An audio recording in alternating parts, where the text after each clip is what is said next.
ہم وہی کہیں گے جو ہمارا دین ہم کو بتاتا ہے، عمل کرو تو تمہارا بھلا ہے۔ السلام علیکم ورحمۃ اللہ وبرکاتہ۔ الحمد للہ رب العالمین، والصلاة والسلام علی سید الانبیاء والمرسلین، وعلى آلہ واصحابہ وازواجہ واہل بیتہ اجمعین، اما بعد فاعوذ باللہ من الشیطان الرجیم، بسم اللہ الرحمن الرحیم۔ ان الذین آمنوا وعملوا الصالحات کانت لہم جنات الفردوس نزلا۔ صدق اللہ مولانا العظیم وصدق رسولہ النبی الامین المتین الکریم، ونحن علی ذلک لمن الشاہدین والشاکرین، والحمد للہ رب العالمین۔ حصول برکت کے لیے انتہائی عقیدت و محبت کے ساتھ ہمارے اور ساری کائنات کے آقا و مولا حضور اکرم سید عالم محمد رسول اللہ صلی اللہ تعالیٰ علیہ وسلم کی بارگاہ پر نور میں درود و سلام کا ہدیہ پیش کر لیں۔ اللہم صلی علی سیدنا و شفیعنا و حبیبنا و مولانا محمد وبارک وسلم، صلاۃ و سلام علیک یا رسول اللہ صلی اللہ تعالیٰ علیہ وسلم۔ اس سے پہلے ایک محفل میں نے سیدی غوث العظم دستگیر سیدنا شیخ عبدالقادر جیلانی رضی اللہ تعالیٰ عنہ کی ایک تقریر، آپ کے ایک خطاب کا ایک اقتباس آپ کے سامنے رکھا تھا کہ سیدنا سرکار غوث العظم شیخ عبدالقادر جیلانی رضی اللہ تعالیٰ عنہ نے اپنے خطاب میں یہ فرمایا تھا کہ اللہ تبارک و تعالیٰ نے دنیا کو عیش و عشرت کے لیے نہیں بنایا ہے، اور لا الہ الا اللہ کہہ دینا یہ ایک دعویٰ ہے، اور اس دعوے کے لیے دلیل کی ضرورت ہے۔ سیدنا سرکار غوث پاک رضی اللہ تعالیٰ عنہ نے اپنے اس خطاب کے اندر ایک بڑی اہم چیز کی طرف اہل ایمان کو توجہ دلائی تھی، اور آج کی یہ محفل میں چاہوں گا کہ سرکار غوث پاک رضی اللہ تعالیٰ عنہ کے اس خطاب میں جس چیز کی طرف توجہ دلائی گئی میں اسی پر کچھ روشنی ڈالوں اور آپ کی توجہ اس چیز کی طرف مائل کروں۔ سرکار غوث پاک رضی اللہ تعالیٰ عنہ نے جو یہ فرمایا کہ لا الہ الا اللہ محمد رسول اللہ، یہ دعویٰ ہے، یہ کلمہ شریف ایک دعویٰ ہے، اس کے لیے دلیل کی ضرورت ہے۔ اور پھر آپ نے دلیل بھی بتائی، اس کی دلیل یہ ہے کہ بندہ جب اس بات کا دعویٰ کر لیتا ہے تو پھر اسے اللہ کے فرامین پر عمل، اس کی منع کی ہوئی چیزوں سے بچنا لازم ہو جاتا ہے۔ عام طور پر مسلمان اپنے خدا کے اوپر ایمان کا دعویٰ تو کرتے ہیں، نبی پر ایمان کا دعویٰ تو کرتے ہیں، لیکن دلیل کے معاملے کے اندر بہت ہی پست ہو کر کے رہ جاتے ہیں۔ اور اگر دوسرے لفظوں میں کہا جائے تو آپ یوں سمجھیں کہ اللہ اور اس کے رسول پر ایمان کا جو تقاضا ہے وہ تقاضا پورا نہیں کر پاتے۔ ایمان کا معنی کیا ہے؟ ایمان اسی چیز کا نام ہے کہ میرے آقا صلی اللہ تعالیٰ علیہ وسلم خدا کی طرف سے جو کچھ بھی لے کر کے آئے ان سب کو دل و جان سے مان لینا اور ان کو تسلیم کر لینا، اس کا نام ہے ایمان۔ اور جو کلمہ شریف ہم لوگ پڑھتے ہیں لا الہ الا اللہ محمد رسول اللہ صلی اللہ تعالیٰ علیہ وسلم، یہ ایمان اس مقدس کلمے کے اندر پیرو دیا گیا۔ جو بندہ یہ کلمہ پڑھ لیتا ہے وہ مسلمان ہو جاتا ہے۔ لیکن سرکار غوث پاک نے فرمایا خالی یہ ایمان کا ایک دعویٰ ہوا، اس کے لیے جو دلیل کی ضرورت ہے وہ دلیل کہاں ہے تمہارے پاس میں؟ حضرات مکرم، ایک بزرگ سے پوچھا گیا تھا کہ بندہ ہونے کا کیا مطلب ہے اور ربوبیت رب ہونے کا کیا مطلب ہے؟ تو اس بزرگ نے جواب میں فرمایا تھا عبودیت اور ربوبیت، یعنی بندہ ہونا اور رب ہونا، اس کا مطلب یہ ہے کہ رب وہ ہے جو فیصلہ کرے اور بندہ وہ ہے جو اپنے رب کے فیصلے پر راضی ہو۔ اگر رب فیصلہ کرے اور بندہ اس پر راضی نہ ہو تو نہ وہاں پہ ربوبیت ہے اور نہ عبودیت ہے، یعنی وہاں پہ نہ تو رب ہونے کا مطلب ہے اور نہ کوئی بندہ ہونے کا مطلب ہے، یعنی اس کا مطلب یہ ہوا کہ بندے نے خدا کو رب مانا ہی نہیں، اگر رب مانتا تو پھر اللہ کے حکم کے سامنے اپنے سر کو جھکا دیتا۔ آج آپ دیکھ لیں اللہ پر ایمان لانے کا دعویٰ کرنے والے کتنے ایسے لوگ ہیں جو اس تقاضے کو پورا کرتے ہیں اور ایمان باللہ کے اس معیار کے اوپر پورے اترتے ہوئے نظر آتے ہیں۔ حضرت ابراہیم بن ادہم رضی اللہ تعالیٰ عنہ کے اس واقعے میں اس کو تھوڑا اور جو ہے وہ واضح کر کے بتایا گیا۔ حضرت ابراہیم ابن ادہم رضی اللہ تعالیٰ عنہ نے جب ایک غلام خریدا تھا تو آپ نے غلام سے یہی سوال کیا تھا کہ تم کیا کھاؤ گے؟ تو غلام نے جواب میں کہا تھا کہ میں غلام ہوں، غلام اس کی اپنی کوئی مرضی نہیں ہوا کرتی، جو اس کا مالک اس کو کھلائے وہی کھا لیا کرتا ہے۔ کہا تم کیا پیو گے؟ کہا میں غلام ہوں، غلام کی اپنی کوئی مرضی نہیں ہوتی، مالک جو بھی پلا دے وہ پینا پڑتا ہے۔ کہا کیا پہنو گے؟ کہاں پہ رہو گے؟ تو اس غلام نے جواب میں کہا کہ یہاں پر بھی میں یہی کہوں گا کہ غلاموں کی مرضی نہیں ہوا کرتی، مالک جو پہنا دے جہاں پہ ٹھہرا دے۔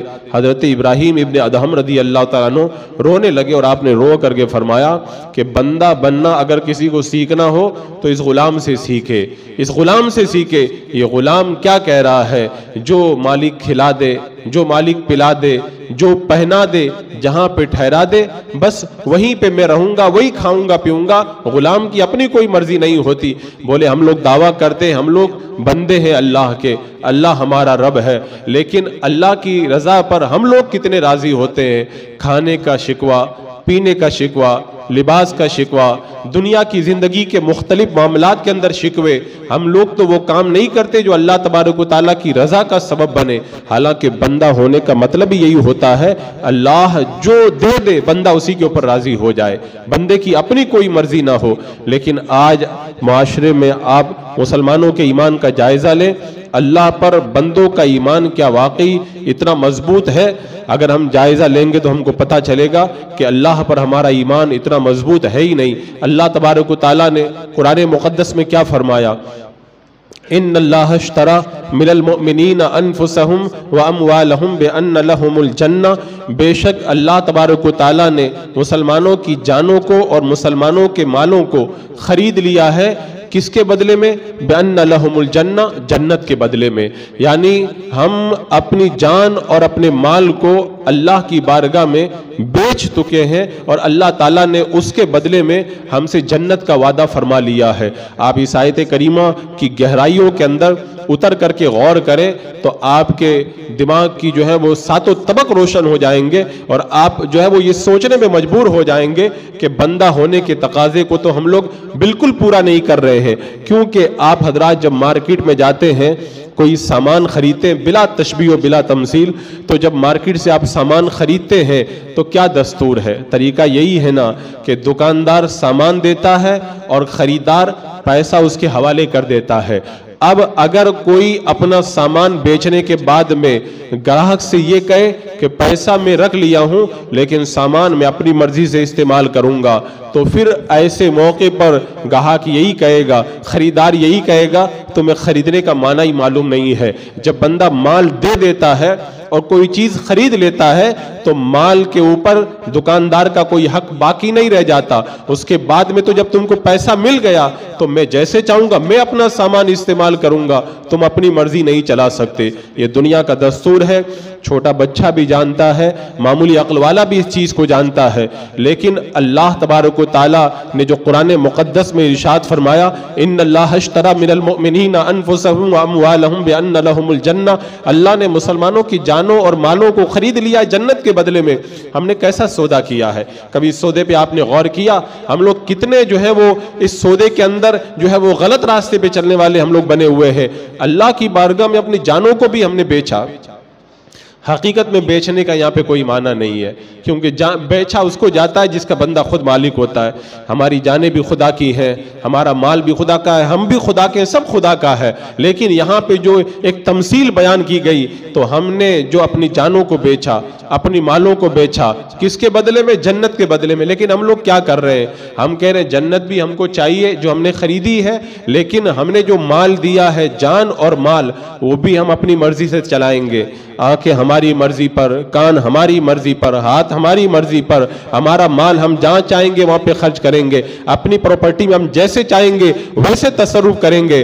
تو یہ تو بڑا برا سودا ہم لوگوں نے کیا کہ ہم جو ہے وہ سودے کے طریقے سے بھی واقف نہیں ہو سکے۔ اللہ کی بارگاہ میں جان و مال کو بیچنے کا مطلب یہی تھا کہ اب تمہاری جانوں پہ قبضہ اللہ کا ہے، اللہ جو فرمائے گا وہی دیکھنا ہے، جس سے منع فرمائے گا وہ نہیں دیکھنا ہے۔ رب جو فرمائے گا مال کو وہیں پہ خرچ کرنا ہے، جہاں منع فرمائے وہاں پہ مال کو استعمال کرنا تمہارے لیے جائز نہیں ہے۔ رب تبارک و تعالیٰ تمہیں جو بولنے کا حکم دے وہی بولنا ہے، جو سننے کا حکم دے وہی سننا ہے۔ اللہ تبارک و تعالیٰ نے تمہاری جانوں اور مالوں کو خریدا ہے، اور تم نے کیسے بیچا ہے کہ بیچنے کے بعد بھی اپنی جانوں پہ بھی تم خود جو ہے وہ قبضہ کیے بیٹھے ہو، اپنے مالوں پہ بھی خود تصرف کیے ہوئے بیٹھے ہو۔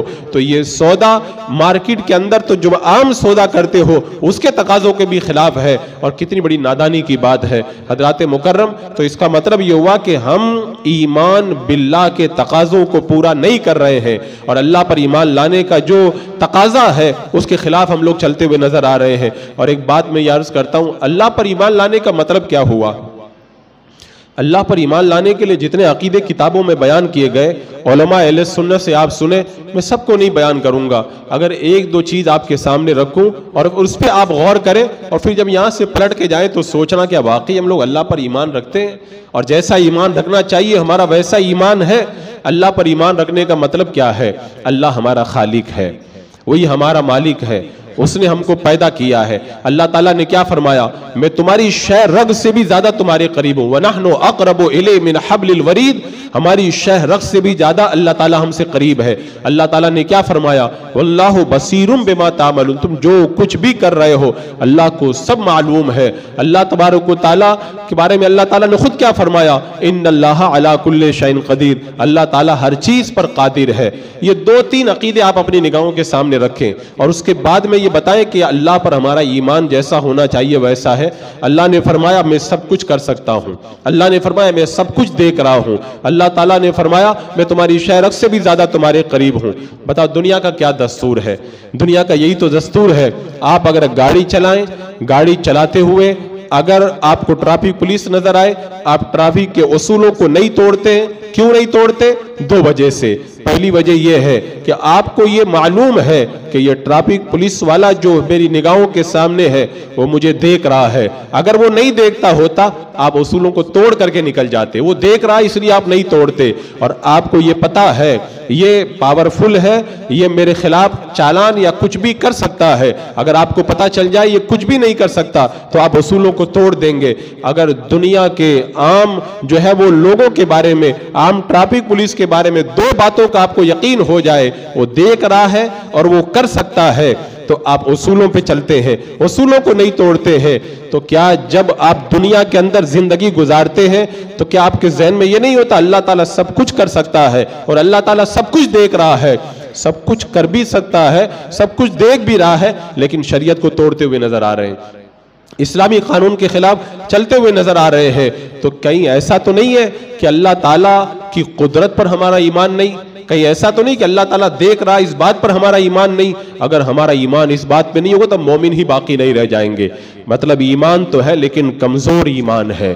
جیسا ایک ٹریفک پولیس والے کی باتوں پہ ہمیں یقین ہے، اتنا یقین ہمیں اللہ تعالیٰ کے ان فرامین کے اوپر ہم کو نہیں ہو پاتا ہے، تبھی تو ہم اصولوں کو توڑتے ہوئے نظر آ رہے ہیں۔ یہ بڑی باریک بات ہے، اس کے اندر آپ غور کریں گے تو آپ کو اس بات کا احساس ہوگا کہ ہمارا انداز جو ہے وہ کیا بتا رہا ہے۔ ایمان تو ہمارا یہ ہے کہ اللہ تعالیٰ سب کچھ کر سکتا ہے، سب کچھ دیکھ رہا ہے، لیکن ہمارا کردار جو ہے وہ اس کا انکار کرتا ہوا نظر آ رہا ہے۔ تو صرف زبان سے اقرار کرنا یہی کافی نہیں ہے، زبان سے اقرار کے ساتھ اپنے کردار سے بھی یہ پتہ لگنا چاہیے کہ اللہ تعالیٰ سب کچھ کر سکتا ہے اور اللہ تبارک و تعالیٰ سب کچھ دیکھ رہا ہے. اللہ کی قدرت پر ایمان کا معاملہ دیکھو. میں نے اس سے پہلے بتایا تھا نا کہ ایک بار حضرت ام المومنین عائشہ صدیقہ رضی اللہ تعالی عنہا نے اللہ کے رسول علیہ السلام کی بارگاہ کے اندر یہ عرض کیا تھا کہ یا رسول اللہ، آپ نے ایک بار جو یہ بتایا تھا کہ قبر بندے کو دباتی ہے جب بندے کو قبر میں رکھا جاتا ہے، یا رسول اللہ جب سے میں نے یہ سنا ہے تب سے مجھ کو رات میں نیند نہیں آتی ہے. آپ بتائیں اس فرمان کو ہم نے بھی سنا، ام المومنین نے بھی سنا، ہم کو نیند آتی ہے، ان کو نیند نہیں آ رہی تھی. کیوں؟ انہیں یقین کامل تھا، ایمان بڑا مضبوط تھا. اللہ اس کے رسول پہ جیسا ایمان ہمارا ہونا چاہیے ویسا ہمارا ایمان نہیں ہے، اس لیے ہم کو آرام سے نیند آتی ہے. اللہ اکبر. اور حضرت ابو بکر صدیق اللہ کے رسول علیہ السلام کی بارگاہ میں جب آئے، میرے آقا صلی اللہ تعالیٰ علیہ وسلم نے جب وہ آیت کریمہ آپ پر اتری کہ وَلَوْ أَنَّا كَتَبْنَا عَلَيْهِمْ أَنِ اقْتُلُوا أَنفُسَكُمْ، اگر ہم تم پر یہ فرض کر دیتے کہ تم اپنے آپ کو قتل کرو، تو حضرت سیدنا ابو بکر صدیق بارگاہ مصطفیٰ جان رحمت صلی اللہ علیہ وسلم میں حاضر ہو کر کے عرض کرتے یا رسول اللہ اگر آپ حکم دے دیں تو ابھی میں اپنی گردن کاٹ کے آپ کے قدموں کے اندر پیش کر دیتا ہوں. یعنی اللہ نے حکم نازل فرمایا اور حضرت صدیق اکبر نے کہا یا رسول اللہ اگر اللہ ابھی حکم دے ابھی میں اپنی گردن کاٹ دوں گا. میرے آقا نے فرمایا ابو بکر تم سچ کہہ رہے ہو. یہ ایمان کی قوت اور ایمان کی مضبوطی تھی. لیکن ہم لوگ کتنے فرامین سنتے ہیں. وہ حدیث قدسی میں نے اس سے پہلے بھی بیان کی. صحیح میں اللہ پر جیسا ایمان ہونا چاہیے ویسا ہمیں ایمان نہیں. اللہ تعالیٰ خود ارشاد فرماتا ہے اے آدم کے بیٹے میں نے ایک بار کہا تھا، ایک حکم دیا تھا، ساتوں آسمان اور ساتوں زمین میرے حکم سے سیدھے ہو گئے، اور میں نے 1000 حکم دیے ہیں لیکن تو سیدھا نہیں ہوتا. قرآن مقدس میں اللہ نے 1000 حکم دیے اور 1000 منہیات یعنی کاموں سے منع فرمایا ہے. تو اللہ تعالیٰ فرماتا میرے ایک حکم سے ساتوں آسمان اور زمین سیدھے ہو گئے اور تو میرے 1000 حکموں کو سن کر بھی سیدھا نہیں ہوتا ہے. اللہ پہ ہمارا ایمان کیسا وہ آپ بتائیں.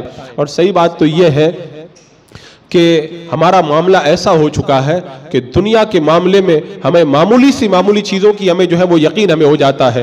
آپ بتائیں، آپ ذرا غور کریں، ابھی پچھلے دنوں جب NRC کا مسئلہ نکلا تھا اور کہا گیا تھا کہ اگر یہ دستاویز اگر پورے نہیں ہوں گے تو پھر ملک بدر کر دیا جائے گا اور اس کو ملک سے باہر کر دیا جائے گا. لوگ کتنے پریشان تھے، کتنے حیران تھے، اپنے ڈاکومنٹ مکمل کر رہے تھے کہ یہ ہو جائے گا وہ ہو جائے گا. یقین ہے تبھی تو پریشان تھے، پورا یقین ہے کہ کچھ ہو جائے گا اس لیے تو سارے دستاویزات پورا مکمل کر رہے ہیں. اتنا یقین ہے کافروں کی باتوں کے اوپر. اور اللہ تبارک و تعالیٰ نے قرآن پاک میں ایک بار نہیں درجنوں جگہ فرمایا اگر یہ گناہ کرو گے، اگر یہ کرو گے جہنم میں ڈال دیا جائے گا. کبھی آپ لوگوں نے دوڑ بھاگ شروع کی کہ اللہ تبارک و تعالیٰ یہاں پہ تو اگر دنیا سے نکال دیے گئے تو کہاں نکالیں گے، دنیا ہی میں تو رکھا جائے گا. اور کتنے دن کی بات ہے، ایک نہ ایک دن تو بندے کو مر جانا ہے. لیکن اگر وہاں پہ اگر جہنم میں ڈال دیا گیا، جنت میں جگہ نہ دی گئی تو کتنا سخت عذاب ہے اور کتنی سنگین سزا ہے یہ. کیا کبھی اس کے اوپر بندے نے غور کیا؟ جب اللہ کا یہ حکم ہم سنتے ہیں ہم دوڑ بھاگ شروع کر دیتے ہیں کیا جنت میں جانے کا پروف مکمل کیا جائے، جنت میں جانے کے لیے جو کام کرنے ہیں ان سب کو جلدی سے شروع کر دیا جائے. ہمارے اندر کوئی حرکت نہیں آتی، ہم بالکل پریشان نہیں ہوتے، ایسا لگتا ہے جیسے ہم کو کسی نے کچھ کہا ہی نہیں ہے. اب آپ بتائیں اللہ پہ ہمارا ایمان کیسا ہے؟ آپ غور کر اپنے دل کو ٹٹول کر کے مجھ کو بتائیں اللہ کی ذات پہ ہمارا ایمان کیسا ہوا. آپ غور کریں، میں آپ کو ایک اور مثال دیتا ہوں. اگر یہ کہہ دیا جائے، اگر کورٹ کی طرف سے وارنٹ نکال دیا جائے یا کوئی بڑا طاقتور آدمی ہم کو دھمکی دے دے تو پھر ہم کتنے پریشان ہو جاتے ہیں، اپنے بچاؤ کے راستے نکالتے ہیں، اس کے بچنے کے لیے جو سورسز ہوتے ہیں وہ استعمال کرتے ہیں اور پھر ہم دوڑ بھاگ شروع کر دیتے ہیں. دنیا کا معمولی آدمی اگر دھمکی دیتا ہے ہماری زندگی اجیرن ہو کر کے رہ جاتی ہے. اور اللہ تبارک و تعالیٰ نے کتنی سخت وعید قرآن مقدس کے اندر نازل فرمائی، لیکن ہمیں کوئی پریشانی نہیں ہوتی ہے. ہمارے زندگی کے اندر کوئی جو ہے وہ اتل پتل نظر ہی نہیں آتی ہے. ایمان اللہ پر ہمارا کیسا ہے آپ سوچیں، اندازہ لگائیں، اپنے ایمان کا جائزہ لیں. حضرت سرکار غوث پاک رضی اللہ تعالیٰ عنہ نے جو فرمایا نا کہ لا الہ الا اللہ محمد رسول اللہ، یہ دعویٰ ہے، اس کے لیے دلیل چاہیے. ہم نے دعویٰ تو سب نے کیا ہے لیکن دلیل کے معاملے میں ہم لوگ کیسے ہیں آپ اس سے ہم اندازہ لگا سکتے ہیں. حضرات مکرم، میں اس کی بہت ساری مثالیں اس سے پہلے بھی پیش کر چکا ہوں. آپ ذرا خود سوچ کر کے بتائیں، اگر ایک کافر ڈاکٹر ہم سے کہتا ہے کہ یہ نہیں کھانا، ہم نہیں کھائیں گے، لیکن اللہ تعالیٰ نے کتنے کاموں سے منع کیا، کیا ہم رکتے ہوئے نظر آتے ہیں؟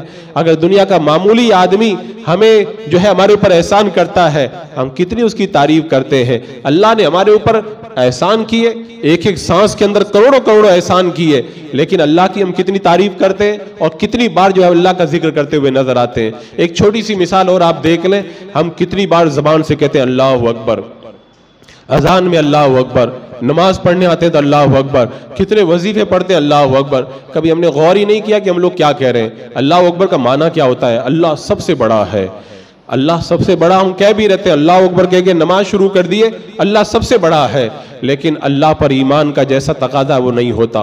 ہم نماز پڑھ رہے ہیں، ہماری توجہات کہاں ہوتی ہیں، ہمارے خیالات کہاں ہوتے ہیں؟ ہم نے زبان سے کہا ہے، لیکن اللہ پہ جو ایمان کا تقاضا وہ ہمارے ساتھ میں نہیں ہوتا۔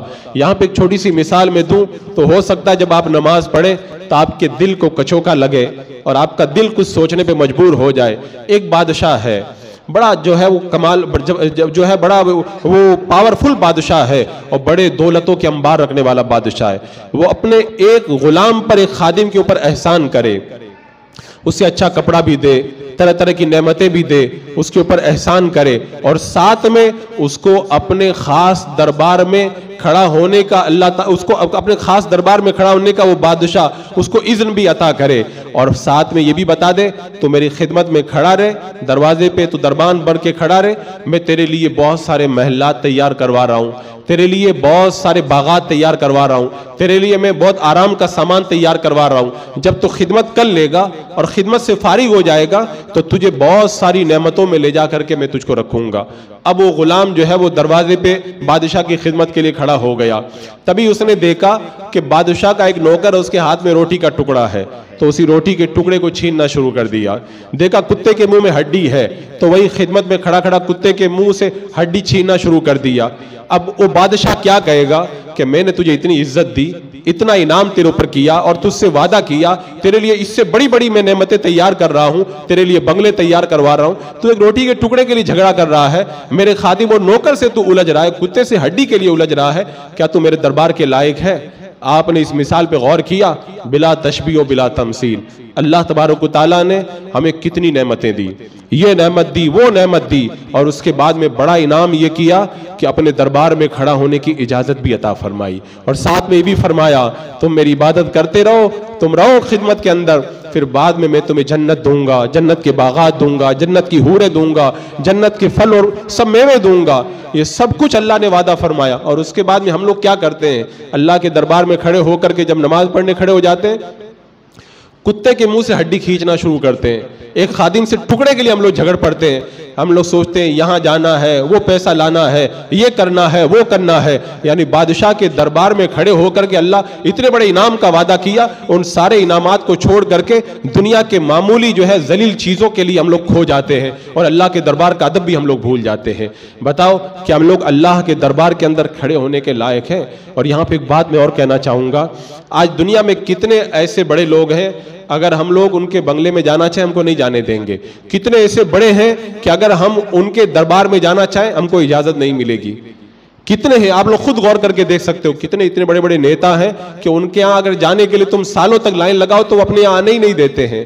کیا یہ اللہ کا کرم نہیں ہے؟ اللہ نے اتنا بڑا بادشاہ پروردگار عالم، اس نے ہمیں اجازت دے دی کہ میرے دربار میں تم آ سکتے ہو، اور اجازت دینے کے بعد میں یہ بھی کہا آ کر کے میری بارگاہ میں تمہیں جو کہنا ہے کہہ بھی سکتے ہو، اجازت دے دی کہ میری بارگاہ میں تم جو مانگنا مانگ۔ دنیا کے ذلیل اور کمینے لوگوں کے یہاں ہم سالوں چپلیں گھستے رہے، وہ ہم کو اپنے پاس میں آنے کی گنجائش اور اجازت بھی نہیں دیتے ہیں، وہ احکم الحاکمین ہو کر کے ہمیں اجازت دے رہا میرے دربار میں آ جاؤ، اور پھر عالم یہ ہے کہ اس دربار کو چھوڑ کر کے ہم در بدر بھٹکتے ہوئے نظر آتے ہیں۔ حضرات مکرم، آپ سوچیں ہم لوگ کتنے اللہ پر ایمان لانے کے تقاضوں کو ہم لوگ پورا کر رہے ہیں، اور دیکھیں اللہ تبارک و تعالیٰ نے اپنے دربار میں آنے کی ہمیں اجازت عطا فرمائی، یہ اللہ کا کتنا بڑا ہمارے اوپر کرم ہے۔ اور دوسری طرف دیکھیں میں جو یہ عرض کر رہا تھا نا ہمارا ایمان کتنا کمزور، حدیث پاک میں فرمایا گیا کہ حدیث قدسی میں ہے، اللہ تبارک و تعالیٰ فرماتا ہے کہ جو بندہ نماز کی پابندی کرے گا اسے میں جنت عطا کروں گا، جہنم میں داخل نہیں کروں گا، مفہوم حدیث ہے۔ اور اللہ کے رسول علیہ السلام نے ارشاد فرمایا کہ جو جان بوجھ کر کے ایک وقت کی نماز بھی چھوڑ دے گا اس کا نام جہنم کے دروازے پہ لکھ دیا جائے گا۔ آپ لوگوں نے بہت مرتبہ سنا ہے نا، لیکن ایسا لگتا ہے کہ سنا ہی نہیں ہے، کوئی اثر نہیں ہوتا. یعنی جہنم کے دروازے پہ نام لکھ دیا جائے اور پڑھنے والے کو اللہ تعالیٰ جنت میں داخل کر دے، اتنا بڑا انعام اور اتنی بڑی جو ہے وہ وعید، لیکن اس کے باوجود کوئی اثر نہیں لگتا، کچھ سنا ہی نہیں، کسی نے کچھ کہا ہی نہیں. اگر کوئی معمولی کوڈ کا آرڈر نکل جائے کہ اگر فلاں وقت کے اندر حاضر نہیں ہوا تو اس کو فوراً گرفتار کر لیا جائے تو کیسی حالت ہو جاتی ہے. دنیا کے کمینے لوگوں کے وارن سے اتنا ہمیں خطرہ، اور ہم لوگ اتنے جو ہے وہ تو بالا ہو کر کے رہ جاتے. اللہ کی بارگاہ کا وارن نکلا ہوا ہے اور ہمیں کتنا جو ہے وہ جگہ جگہ وعیدوں کے ذریعے ہمیں ڈرا کر کے بتایا گیا اور خوشخبریوں کے ذریعے بلایا گیا، کوئی اثر نہیں. تو غوث پاک نے فرما دیا کہ لا الہ الا اللہ یہ دعویٰ ہے، اس کے لیے دلیل چاہیے، اور دلیل پر ایمان کا تقاضا جو ہے، اللہ پر جو ایمان لانے کا تقاضا، اس تقاضے پہ ہم لوگ پورے اتر ہی نہیں پا رہے ہیں. حضرات مکرم کتنی بار ہم اللہ کا نام لیتے ہیں، اللہ کے نام میں کتنی طاقت ہے اس کا ہم کو احساس بھی نہیں ہو پاتا. حضرت جنید بغدادی رضی اللہ تعالیٰ عنہ کی بارگاہ کے اندر ایک عورت کو کسی بڑے آدمی نے سجا سوار کر کے بھیجا تھا کہ حضرت جنید بغدادی کی جو صوفیت ہے، ان کی ولایت کو تو جو ہے وہ ختم کر کے آ جا، یعنی گناہ میں مبتلا کر کے آ جا. وہ عورت بڑی حسین و جمیل تھی. سرکار جنید بغدادی رضی اللہ تعالیٰ عنہ کی بارگاہ میں آ کر کے حاضر ہوئی، آ کر کے بیٹھ گئی. وہ جب باتیں کرنے لگی اور آپ سر جھکا کر کے سنتے رہے، پھر بعد میں آپ نے ایک نظر اٹھائی اور ایک نظر اٹھا کر کے کہا اللہ. زبان سے جب اللہ نکلا وہ فوراً تڑپی اور وہ تڑپ کر کے وہ انتقال کر گئی. آپ بتاؤ لفظ اللہ میں یہ تاثیر ہے. اگر بندہ دل سے اللہ کہہ دے تو گناہوں کی دعوت دینے والا خود اپنے انجام کو پہنچ جاتا ہے. حضرت شیخ شبلی رحمت اللہ تعالی علیہ جہاں پہ بھی اللہ کا نام دیکھتے تھے محبت سے چوم لیتے تھے. اگر کوئی اللہ کہتا تھا حضرت شبلی رحمت اللہ تعالی علیہ مٹھائی لاتے تھے اور اس کو مٹھائی کھلایا کرتے تھے. تو نے میرے رب کا نام میرے سامنے لیا، تیرا منہ میٹھا کراتا ہوں میں. ہم لوگ اللہ پر ایمان لانے کا تقاضا کیسے پورا کر رہے ہیں، ہم لوگ کیسے کیا زندگی گزار رہے ہیں، ہمیں کچھ اس بات کا احساس نہیں ہے. میں عرض یہ کر رہا تھا کہ بندہ اللہ پر ایمان رکھتا ہے تو کم سے کم اتنا تو جانے کہ اللہ تعالیٰ سب کچھ کر سکتا ہے اور اللہ تعالیٰ سب کچھ دیکھ رہا ہے.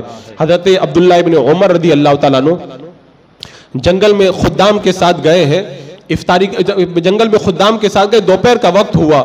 جب دوپہر کے وقت میں آپ نے دسترخوان لگایا، کھانے کے لیے بیٹھے ہیں تو ایک چرواہا گزرا، اس کو آؤ تم بھی کھانا کھا لو. اس نے کہا میں کھانا نہیں کھاؤں گا. کہا کیوں؟ کہا کہ میں روزے سے ہوں. کہنے لگے اتنی لو چل رہی ہے، جسم جھلس رہے ہیں، اتنی گرمی میں تم نے روزہ رکھا.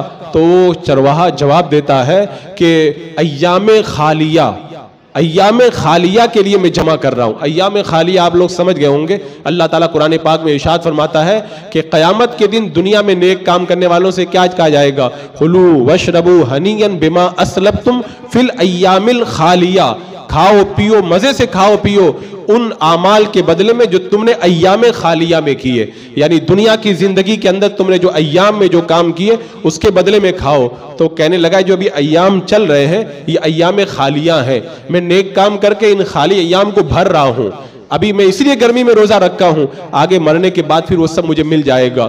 حضرت عبداللہ ابن عمر رضی اللہ تعالیٰ عنہ نے دیکھا تو سوچا جس کا امتحان لے لیا جائے کہ اس کا ایمان کتنا مضبوط ہے. آپ نے فرمایا ایک بکری بیچو، آج افطاری کے وقت میں اسی کو ذبح کر کے پھر کھانا بنایا جائے گا. کہا میں مالک نہیں، مالک کوئی اور ہے.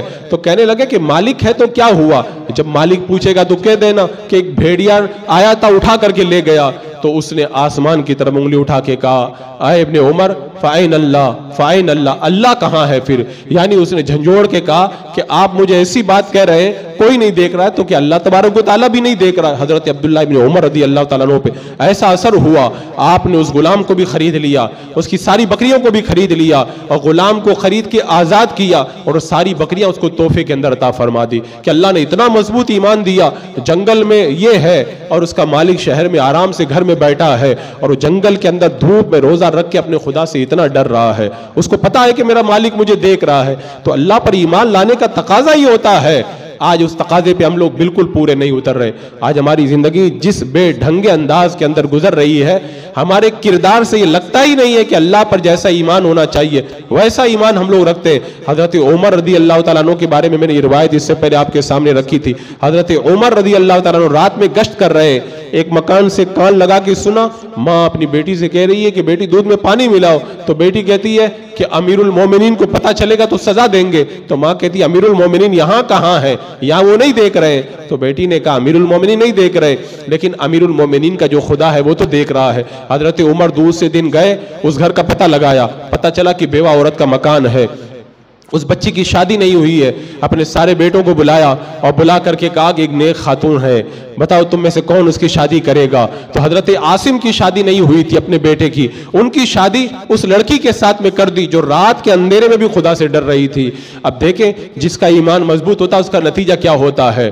حضرت عاصم کی شادی جب اس لڑکی کے ساتھ میں کی گئی، اللہ تبارک و تعالیٰ نے اس کی نسل سے ایک ایسا بچہ اس کو عطا فرمایا جو پوری دنیا کے اندر 5ویں خلیفہ راشد کے نام سے مشہور ہوا، جسے دنیا آج بھی حضرت عمر ابن عبدالعزیز رضی اللہ تعالیٰ عنہ کے نام سے یاد کرتی ہے، جنہوں نے پوری دنیا کو عدل و انصاف سے معمور فرما دیا تھا۔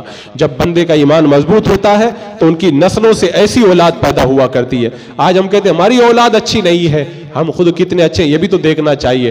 آپ کی اولاد آپ سے نہیں ڈرتی تو آپ کو یہ بھی تو دیکھنا چاہیے آپ خدا سے کتنے ڈرتے ہیں۔ اور بندہ جتنی اس کے دل کے اندر خدا کی قدر ہوتی ہے، اللہ کی بارگاہ میں اس کی بھی اتنی قدر ہوا کرتی ہے۔ تو جب ہمارے دل میں خدا کی وہ قدر نہیں ہے تو خدا کی بارگاہ میں بھی ہماری وہ قدر نظر نہیں آئے گی۔ آپ دیکھیں ایک تابعی ہے حضرت احنف بن قیس رضی اللہ تعالیٰ عنہ، ایک بار انہوں نے قرآن پاک کی ایک آیت کریمہ سنی، اللہ تعالیٰ ارشاد فرماتا ہے کہ ہم نے تمہاری طرف کتاب کو نازل کیا، فی ذکرکم افلا تعقلون، اس میں تمہارا ذکر ہے، تم لوگ غور کیوں نہیں کرتے؟ حضرت احنف بن قیس رضی اللہ تعالیٰ عنہ نے جب یہ آیت کریمہ سنی تو کہا جلدی سے قرآن پاک لے کر کے آؤ۔ اللہ تعالیٰ فرماتا ہے ہم نے قرآن نازل کیا، اس میں تمہارا ذکر ہے، تم لوگ غور کیوں نہیں کرتے؟ کہ آج میں دیکھوں گا اللہ نے قرآن میں میرا ذکر کہاں پہ کیا ہے، نیک لوگوں میں کیا ہے، میرا ذکر اللہ نے کس گروہ میں کیا ہے، کس مقام پہ کیا ہے، آج میں اس کا پتہ لگاؤں گا۔ قرآن مقدس منگوایا، اب پڑھنا شروع کیا، کہیں پہ پڑھ رہے ہیں قد افلح المؤمنون الذین هم فی صلاتهم خاشعون والذین هم عن اللغو معرضون والذین هم للزکاة فاعلون۔ اللہ تعالیٰ نے فرمایا مومنین کامیاب ہو گئے، اور پھر ان کی خوبیوں کو اللہ نے بیان فرمایا کہ جو نماز میں خشوع خضوع اختیار کرتے ہیں، زکوٰۃ دیتے ہیں، شرمگاہوں کی حفاظت کرتے ہیں، امانتوں کا لحاظ کرتے ہیں، کہا میں تو اس میں سے نہیں ہوں۔ پھر آگے آیت کریمہ دوسرے مقام سے پڑھی کہ اللہ کے جو نیک بندے ہیں وَعِبَادُ الرَّحْمَنِ الَّذِينَ يَمْشُونَ عَلَى الْأَرْضِ هَوْنًا، اور اللہ کے نیک بندے زمین پہ آہستہ چلتے ہیں، راتوں میں جاگ کر کے عبادت کرتے ہیں۔ آیتیں پڑھتے رہے، بولے میں اس میں سے بھی نہیں ہوں، میں اس میں سے بھی نہیں ہوں، میں اس میں سے بھی نہیں ہوں۔ اللہ نے میرا ذکر کہاں پہ کیا ہے؟ یہاں تک کہ پڑھتے پڑھتے جب اس آیت کریمہ پہ پہنچے وَآخَرُونَ اعْتَرَفُوا بِذُنُوبِهِمْ خَلَطُوا عَمَلًا صَالِحًا وَآخَرَ سَيِّئًا، وہ کچھ ایسے لوگ ہیں جنہوں نے اپنے گناہوں کا اعتراف کیا، کچھ اچھے کام بھی کیے اور ساتھ میں کچھ برے کام بھی کیے۔ اس آیت کریمہ پہ جب پہنچے تو رک گئے، بولے ہاں اللہ نے میرا ذکر اس آیت میں کیا ہے۔ کبھی کبھی کچھ نیک کام ہو جاتا ہے اور ساتھ میں برے کام بھی ہو جاتے ہیں۔ حضرت احنف بن قیس نے کہا اللہ نے میرا ذکر یہاں پہ کیا ہے، مجھے اپنے گناہوں سے توبہ کرنا چاہیے۔ اب آپ بتائیں انہوں نے جب قرآن مقدس کو ٹٹولا تو اپنا ذکر قرآن میں تلاش کرنے لگے کہ میں کون سے گروہ کے اندر ہوں، اور ہمیں تو کوئی فکر ہی نہیں ہے کہ ہم کس گروہ کے اندر ہیں، ہم کو تو احساس بھی نہیں ہے۔ ایمان باللہ کا جو تقاضا ہے اس معاملے کے اندر ہم بڑے کمزور ہیں، ہمارا ایمان بڑا کمزور ہے، اور اس کے نتیجے کے اندر اور آج لوگوں کا، میں کہتا ہوں ایمان باللہ کی بات تو بہت دور ہے، ایمان باللہ کے لیے جو کلمہ شریف پڑھا جاتا ہے کتنے لوگوں کو تو وہ بھی یاد نہیں ہے۔ ہم لوگ جب نکاح پڑھانے جاتے ہیں ایک دو بار نہیں 10 مرتبہ ایسا ہوا، دولہے کو کلمہ شریف پڑھاؤ تو ہم پڑھا رہے ہمارے ساتھ بھی صحیح کلمہ شریف نہیں پڑھ پاتا ہے۔ یہ حال ہے لوگوں کا کہ کلمہ شریف جس کے جو ہمارے ایمان ہونے، ایمان کی جو علامت ہے، جو دعویٰ ہے ہمارے ایمان کا، غوث پاک نے جس کو دعویٰ ایمان کہا ہے وہ بھی صحیح ڈھنگ سے نہیں پڑھ پاتے، بار بار ریپیٹ کر کے کہتے ہیں نہیں ایسے پڑھو، اور جب کلمہ شہادت پڑھواتے جب محمدن پڑھاتے تو اس کی زبان پہ محمدن بھی نہیں آتا ہے، محمدن پڑھتا ہے، اس کو بار بار ریپیٹ کرا کر کے اس کو صحیح کرانا پڑتا ہے۔ جب ایسے حالات ہو جائیں تب پھر کہو کہ اللہ تبارک و تعالیٰ کی رحمتیں ہمارے اوپر کیوں نہیں اترتی ہیں؟ تو پھر یہ شکوہ ہمیں رحمتوں کا نہیں اپنے آپ سے شکوہ کرنے کی ضرورت ہے۔ آپ دیکھیں کتنے ایسے لوگ میرے پاس فتویٰ کے لیے استفتاء لے کر کے آتے ہیں، جواب لکھوانے کے لیے طلاق کا۔ طلاق نامہ پڑھتا ہوں، میں پوچھتا ہوں یہ طلاق نامہ کس نے لکھا ہے؟ کہ فلاں وکیل سے لکھوایا، فلاں وکیل سے لکھوایا۔ یہ وکیل بنا بندہ اتنے سال تک محنت کی، کیا مجھے اتنا شعور نہیں تھا اس بات کا کہ لا کے اندر، ہندوستان کے لا کے لیے اتنے سال پڑھائی کی، تو جس ڈپارٹمنٹ کا تم پیپر بنا رہے ہو اس کے حوالے سے خدا کا قانون کیا ہے اس کو بھی تو پڑھ لیا ہوتا۔ اس کے بعد میں وہ آ کے کہتا ہے کہ ہم نے طلاق دی تھی تو طلاق نامہ بنوایا تھا، اب ہم لوگ میاں بیوی آپس میں ملنا چاہتے، کیا کروں؟ میں کہتا ہوں نادان جاہل جو وکیل ہے اس نے تمہاری اور تمہاری بیوی کی زندگی خراب کر دی ہے۔ اگر وہ وکیل جتنا دنیا ہندوستان کا قانون پڑھا ہے، خدا کا قانون بھی اگر ساتھ میں پڑھا ہوتا تو ایسا پیپر وہ بناتا کہ آج تم دونوں کے ملنے کا راستہ کھلا ہوا ہوتا۔ اس نادان وکیل کی نادانی کی وجہ سے اب تمہاری زندگی کی راہیں بند ہو گئی ہے، اب تمہارا نکاح بغیر حلالے کے درست بھی نہیں ہو سکتا۔ اگر وہ وکیل پڑھا ہوتا، اسے شریعت کا قانون معلوم ہوتا تو وہ ایسا پیپر بناتا کہ اگر دنیا میں دوبارہ کبھی تمہارے درمیان جھگڑا ختم ہو جاتا، تم آپس میں ملاقات کا تمہارے لیے راستہ کھلا رہتا۔ تو یہ دین کا معاملہ، لوگوں کا دین کے معاملے میں یہ حال ہے، دنیا کے لیے ساری زندگی کھپا دینا، لیکن دین کے معاملے کے اندر معمولی باتوں کے اندر، یہ تو میں نے 2 مثالیں پیش کی ہیں، اگر میں اس کی اور مثالیں پیش کروں تو آپ سوچیں گے کہ ہم لوگ، ہمارے دلوں کے اندر دین کی کتنی قدر ہے اور ایمان باللہ کے تقاضے ہم لوگ کتنا پورا کر رہے ہیں۔ نماز جنازہ کے اندر کھڑے ہو جاؤ، اگر ایک دن اگر جنازے کی نیت نہ بتاؤ، جنازہ ہو جاتا ہے، پھر پنچایت شروع ہوتی ہے کہ آج مولانا صاحب نے تو جو ہے وہ جنازے کی نیت ہی نہیں بتائی۔ میں کہتا ہوں تمہاری زندگی گزر گئی، تم بوڑھے ہو گئے جنازہ پڑھتے پڑھتے، آج تک تم کو نیت نہیں یاد ہو پائی۔ کیوں نہیں یاد ہو پائی؟ اس لیے کہ تمہارے دین میں، تمہارے دل کے اندر دین کی باتوں کی فکر ہی نہیں ہے۔ اس لیے تم کو اگر 100 جنازے پڑھو تو 100 مرتبہ تم کو جنازے کا طریقہ بتانا پڑتا ہے، اور دنیا کے معاملے میں اگر ایک بات بتا دو نا تو پھر بھولنے کا نام نہیں لیتے ہو۔ پتہ ہے اگر بھول جائیں گے تو یہ نقصان ہو جائے گا، وہ نقصان ہو جائے گا، لیکن دین کے معاملے میں یہ سوچ کر کے رکھا کچھ بھی بھول جائیں کیا ہوتا ہے، کچھ نہیں ہوتا ہے۔ یہ ہمارے ایمان کا حال ہے۔ حضرات مکرم، میں آج بڑی لمبی چوڑی گفتگو کرنے کے موڈ میں تھا، بہت ساری باتیں میرے پاس رہ گئی، وقت چونکہ سمٹ گیا، لیکن جتنی باتیں میں نے کہی ہیں جا کے غور کرنا۔ اللہ پہ ہم لوگ ایمان لانے کا دعویٰ تو کرتے ہیں، ہمارا ایمان کا دعویٰ کتنا صحیح ہے؟ اگر ایمان کے دعوے میں ہم کھرے اترتے ہیں، قابل مبارکباد ہے، ورنہ آج اسے جائزہ لے کر کے جتنا دنیا والوں پہ یقین کرتے ہیں اس سے زیادہ اللہ پہ یقین پیدا کریں، تب جا کر کے یہاں پر بھی کامیابی ہے اور وہاں پر بھی کامیابی ہے۔ ورنہ صرف دعویٰ ایمان لے کر کے رب کی بارگاہ میں جب جاؤ گے اور دلیل اگر تمہارے پاس میں نہ ہوگی تو رب کیا فیصلہ کرتا ہے؟ اللہ تبارک و تعالی ہمیں صحیح معنوں کے اندر سچا مسلمان بن کر کے زندگی گزارنے کی توفیق عطا فرمائے۔